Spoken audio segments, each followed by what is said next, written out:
মধ্যপ্রাচ্যের মানচিত্রে কি তবে এক মহাপ্রলয়ঙ্কারী পরিবর্তনের ঘণ্টা বাজতে শুরু করেছে? যে তুরস্ক এবং ইরান বহু দশক ধরে আঞ্চলিক প্রভাব বিস্তারের লড়াইয়ে একে অপরের মুখোমুখি অবস্থান করছিল, তারা কি এবার সব শত্রুতার দেয়াল ভেঙে একই কাতারে এসে দাঁড়াচ্ছে? আর এই অপ্রত্যাশিত ও অভূতপূর্ব সমীকরণের কেন্দ্রে রয়েছে শুধু একটি মাত্র নাম, ইসরায়েল।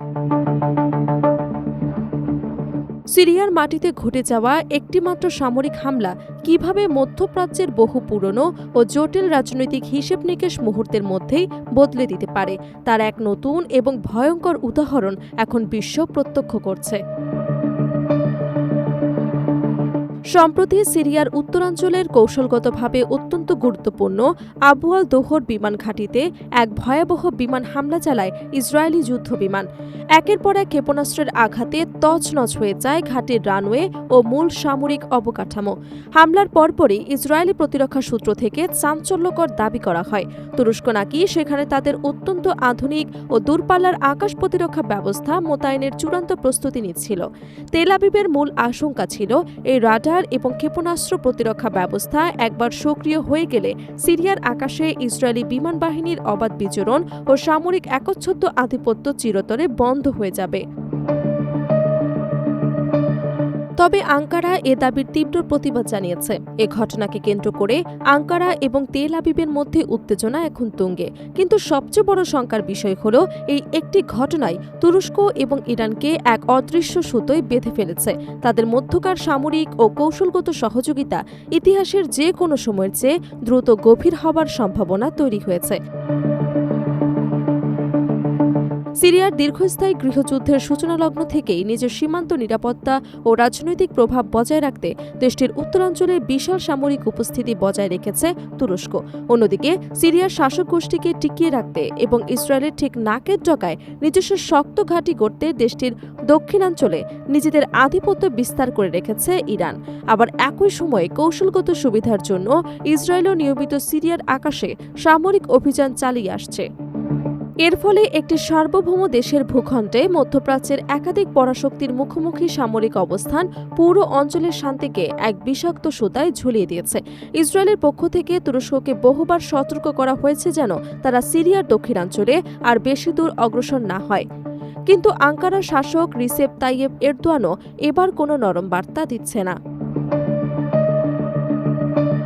এরদোয়ান বহুবার আন্তর্জাতিক মঞ্চে ইসরায়েলের সামরিক নীতির বিরুদ্ধে কড়া ভাষায় চাবুক চালিয়েছে। ফলে সিরিয়ার মাটিতে তুরস্কের সামরিক স্থাপনায় আঘাত হানা আঙ্কারা কোনোভাবেই সাধারণ কোনো ঘটনা হিসেবে নেবে না।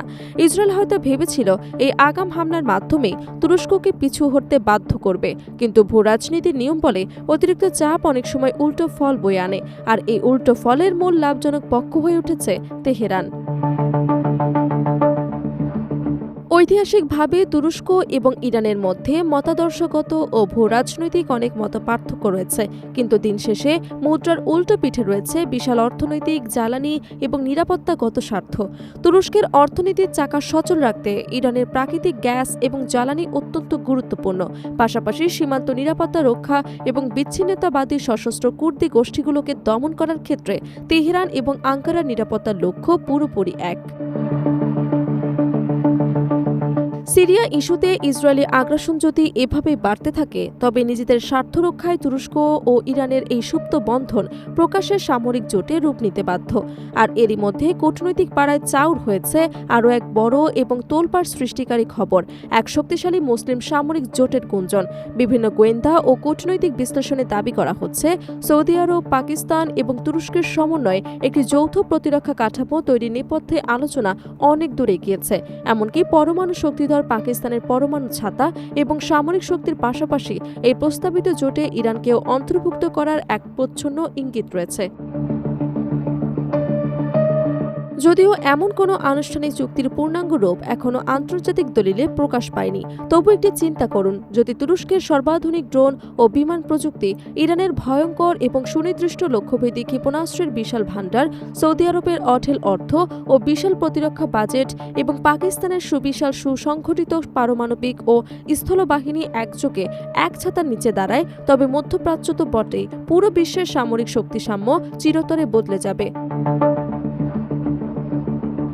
এতদিন পর্যন্ত ইসরায়েলের মূল সামরিক শক্তি ও সাহসের উৎস ছিল মার্কিন যুক্তরাষ্ট্রের অন্ধ ও একচ্ছত্র কূটনৈতিক ও সামরিক সমর্থন।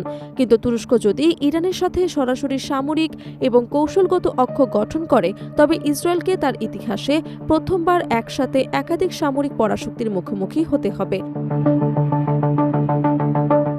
সবচেয়ে বড় গ্যারাকলে পড়বে মার্কিন যুক্তরাষ্ট্র নিজে। একদিকে তুরস্ক হল ন্যাটো জোটের দ্বিতীয় বৃহত্তম সামরিক পরাশক্তি এবং ইউরোপ এশিয়ার সংযোগস্থল, অন্যদিকে ইসরায়েল হল মধ্যপ্রাচ্যে ওয়াশিংটনের সবচেয়ে বিশ্বস্ত ও অপরিবর্তনীয় মিত্র। এই দুই দেশের মধ্যে যদি কোনোভাবে সরাসরি সামরিক সংঘাত বাধে কিংবা তুরস্ক ন্যাটোর স্বার্থে তোয়াক্কা না করে ইরানের দিকে ঝুঁকতে থাকে, তবে ওয়াশিংটনকে এমন এক অভূতপূর্ব কূটনৈতিক সংকটে পড়তে হবে যার সমাধান হয়তো তাদের কাছেও নেই। সিরিয়ার আকাশে ছিটকে পড়া কয়েক ডজন ক্ষেপণাস্ত্র তাই কেবল একটি সামরিক ঘাঁটিকে ধ্বংস করেনি, তার ন্যাটোর মূল নীতি, আমেরিকার পররাষ্ট্রনীতি এবং মধ্যপ্রাচ্যের বহু বছরের স্থিতিশীলতাকে গোড়া থেকে নাড়া দিয়েছে। অবশ্যই রাতারাতি ইরান ও তুরস্ক একটি শতভাগ আনুষ্ঠানিক সামরিক জোটে পরিণত হয়ে যাবে এমন সিদ্ধান্ত নেওয়া এখনই তাড়াহুড়ো হয়ে যাবে। রাজনীতি এবং যুদ্ধের ময়দানে মুখের ঘোষণা আর বাস্তবে সামরিক চালের মধ্যে বিশাল ফারাক থাকে, কিন্তু এই সত্যকে না স্বীকার করার কোনো উপায় নেই। সিরিয়াকে কেন্দ্র করে তুরস্ক এবং ইসরায়েলের মধ্যে বারুদ যত বেশি জমবে, তেহরান ও আঙ্কারার মধ্যকার সামরিক দূরত্ব তত দ্রুত কমতে থাকবে। সিরিয়ার আকাশে ছোড়া সেই ক্ষেপণাস্ত্রগুলো হয়তো বার্তা দিচ্ছে মধ্যপ্রাচ্যের পরবর্তী মহাসমরের। প্রশ্ন এখন আর এটি নেই যে ইসরায়েল বনাম ইরান যুদ্ধ কখন হবে, প্রশ্ন এখন এটি ভবিষ্যতের সেই যুদ্ধে ইসরায়েল এবং তাদের মিত্রদের বিরুদ্ধে কি দাঁড়িয়ে যাবে তুরস্ক, ইরান এবং এক নতুন উদীয়মান মুসলিম সামরিক শক্তি বলয়। পুরো বিশ্ব এখন দম বন্ধ হয়ে তাকিয়ে আছে আঙ্কারার দিকে। তুরস্ক কি সত্যি চিরশত্রু ইরানের হাত ধরে এক নতুন ইতিহাস লিখতে যাচ্ছে, নাকি এই সমীকরণ ইসরায়েলকে বাধ্য করবে তাদের সামরিক কৌশল নতুন করে সাজাতে? সময় এবং পরবর্তী সামরিক পদক্ষেপই দেবে এই সব প্রশ্নের উত্তর।